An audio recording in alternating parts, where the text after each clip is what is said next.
It was around midnight when my car sputtered to a stop in the middle of a desolate road. I had no signal on my phone, and I hadn't seen another car in hours. The nearest town was 10 kilometers away in either direction, and all around me were fields, bathed in the cold, pale glow of the moon. The silence was suffocating, the kind that gnaws at your nerves.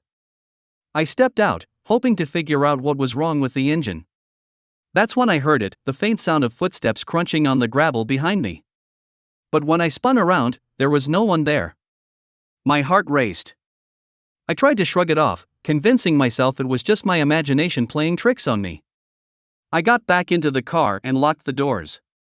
That's when I noticed something in my rearview mirror, a shadowy figure standing far back on the road, just beyond the reach of my headlights.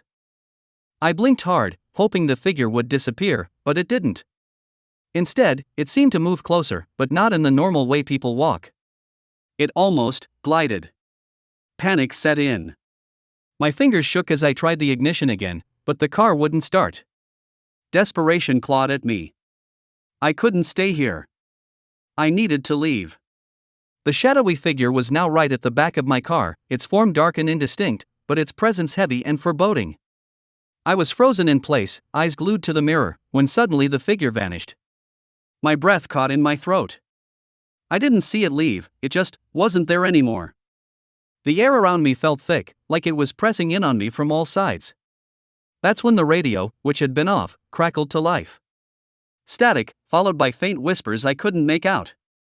Every instinct screamed for me to run, but where could I go? Just as I was about to make a break for it, headlights appeared in the distance, slowly coming towards me. Relief washed over me. Someone else was on this road. The car, a sleek black sedan, pulled up beside mine. The window rolled down, and inside was a man, his face obscured by the darkness. He didn't say a word, but he motioned for me to get in. Normally, I'd be cautious, but fear clouded my judgment. I climbed into the passenger seat without hesitation. As soon as the door shut, the car sped off. I didn't even tell him where I was headed, but somehow he seemed to know. I tried to ask him who he was, but he remained silent, eyes fixed on the road. We drove in silence for what felt like an eternity. The world outside seemed to warp, the shadows growing longer, and the moonlight dimming. Yet, the man in the black car drove with calm precision, never hesitating, never looking back. Eventually, the landscape changed, and we approached a small town nestled in the valley. It was quaint, the kind of place you'd see in a postcard, with warm lights spilling out from the windows of little houses. The black car slowed to a stop just at the edge of town. The man turned to me for the first time. His eyes, though still hidden, felt like they were looking straight through me. He nodded once, then gestured for me to get out. I stepped out of the car, feeling an odd sense of calm wash over me. I turned to thank him, but the car was already gone. I stood there, dumbfounded, staring at the empty road. There was no way he could have disappeared that quickly.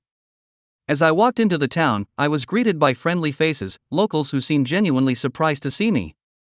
They asked how I'd gotten there, and when I mentioned the black car, their faces turned pale. The townspeople exchanged uneasy glances before one of them spoke up. "We've been watching you for a while," she said softly. "You were walking, alone." My stomach dropped. "No, that's not possible," I protested. "I was in a car. There was a man, he..." But the words died in my throat. They insisted they hadn't seen any car or anyone else with me. I couldn't explain it. My mind raced, trying to make sense of everything. The black car, the silent driver, the way he knew exactly where to take me. Who was he? What was he? As I sat in the small-town diner, sipping a cup of coffee offered by one of the kind locals, I couldn't shake the feeling that I'd just encountered something beyond this world. Was he an angel? A guardian spirit? Or something else entirely? The only thing I knew for sure was that I wasn't alone that night, or was I? The question lingered in my mind, who saved me?